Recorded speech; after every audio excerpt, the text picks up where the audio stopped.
जितनी घटना घटी है, जिसकी भी घटती है, आप हमको एक बात बताइए, एक ही आदमी का नाम हर घटना में, इसके पहले भी एक घटना घटी, बीच में भी एक घटना घटी। जब भी मोकामा में कोई घटना घटती है क्या, कौन सा महात्मा गांधी, सुभाष चंद्र बोस है जो लगातार इस तरह की घटना को अंजाम भी दिलवाते हैं, और उसके बाद जो लोग बड़ी बड़ी बात करते हैं, लगातार आप सबको निशाने पे लेते, और आप लगातार कार्रवाई के लिए आप तैयार रहते हैं। कितने बार, कितने केसों में आप कई लोगों को फंसाने का प्रयास किया। पिंटू हत्याकांड जब हुई थी तो मैं तो इन ताकतवर अपराधी को तो हम बकसते हैं नहीं। उसके बाद सारे यादवों ने ही उसको हीरो बना दिया और पैसा लेकर के पिंटू हत्याकांड में मेल मिलाप कर लिया। हमको तो एकदम आने का मन नहीं कर रहा था। और पिंटू हत्याकांड को जबरदस्ती फंसाने की कोशिश हुई, घर पर हमला किए गए, घर पर इनको यदि कोर्ट ना हो तब तो ये लोग दरंगी की तरह मार दे, और कल के दिन हो सकता है इन पर हम कोशिश होगी। यहाँ जो उम्मीदवार है आरजेडी के, उनको भी मरवाने की कोशिश होगी। आप इसको ऐसे समझिए, मतलब ये चुनाव तो अब चुनाव रह नहीं गया, रण क्षेत्र बन गया बिहार का।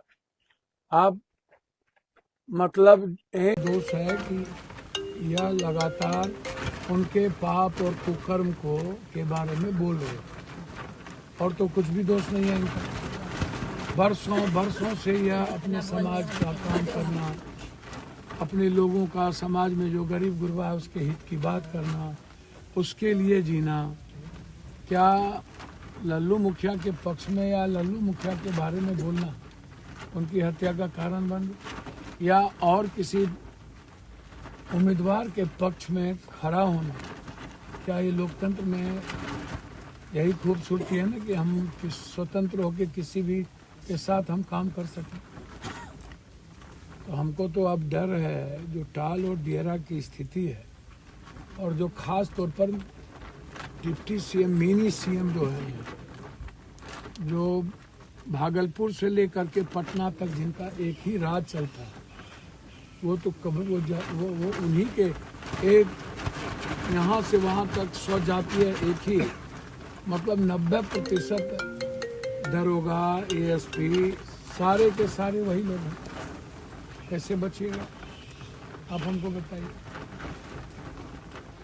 क्या इस प्रदेश में किसी गरीब को, किसी कमजोर तबके के लोगों को कोई जाति सूरज भान जी के साथ यदि वही स्वजातीय खड़ा है तो उसको आप मरवा दीजिए। इनके साथ यदि कोई धानुक समाज के लोग हैं तो उसको मरवा दीजिए। धानुक समाज के साथ कोई यादव खड़ा हो तो उसको मरवा दीजिए। यादव के साथ कोई उन्हीं का जाति खड़ा हो जाए तो उनको मरवा दीजिए। सूरज भान जी के साथ उन्हीं के जाति का कोई चाटो हीरो खड़ा हो जाए तो उसको मरवा दीजिए। मतलब आप इतना नासूर बन चुके हैं, इतना बड़ा आप आतंकराज हैं कि आप मरवाने के बाद और स्वतंत्र होकर कहते हैं कि हमारे पर हमला किया। भैया मैं तो इतना कह सकता हूँ, बहुत हो गया, अंतिम हो गया, हद हो। ऐसे लोगों के खिलाफ यदि सरकार संरक्षण दे रही है तो जनता को खड़ी होनी चाहिए, और मुक्ति भी मिलनी चाहिए और आज़ादी भी मिलनी चाहिए। और सारे ऐसे ही लोगों को चारों तरफ से आप आतंकी अभिप्राय सबको, गोपालगंज से लेकर के बक्सर से लेकर आरा से लेकर सब जगह चारों तरफ आप ऐसे ही लोगों को टिकट देंगे, और हर घटना में इन्हीं आतंक का नाम क्यों आता है भाई?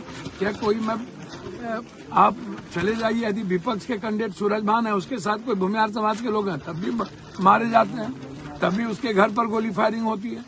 कोई एक ही जाति की बात है, अब यादव को टारगेटेड एक बार थोड़े यहाँ पर किया गया, महतो को, बिंद को या भानु को एक बार थोड़े टारगेटेड किया गया। तो लगातार हमला हो ही रहा है, बारसलीगंज में हुआ, यहाँ हुआ, गया में हुआ, हमला तो चारों तरफ से हो रहा है।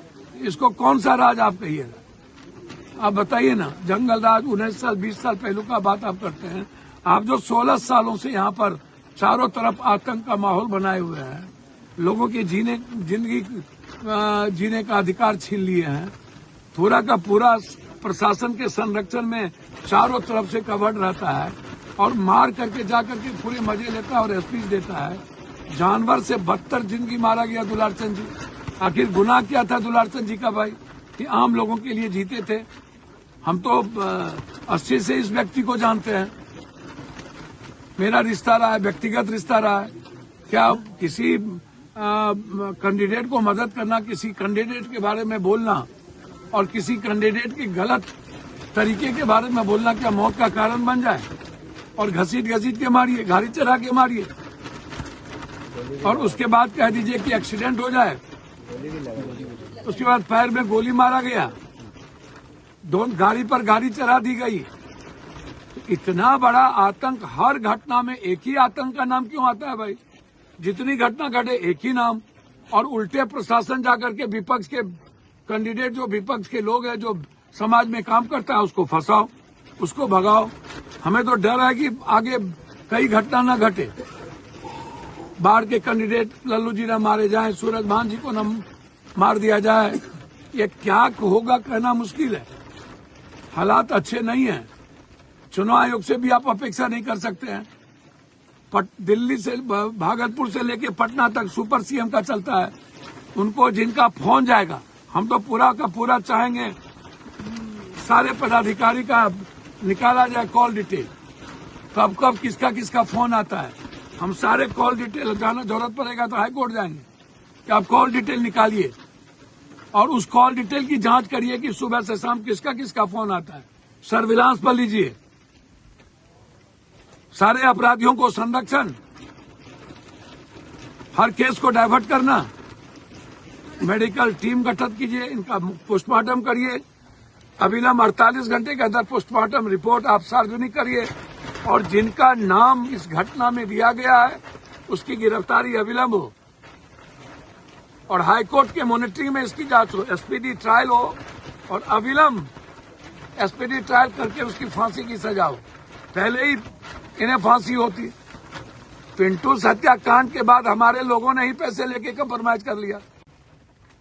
आतंक को आप स्थापित कीजिएगा तो एक दिन नासूर हो जाएगा और सर पर चढ़ के बोलेगा। इसलिए फेयर चुनाव की उम्मीद तो हम बिहार में नहीं करते।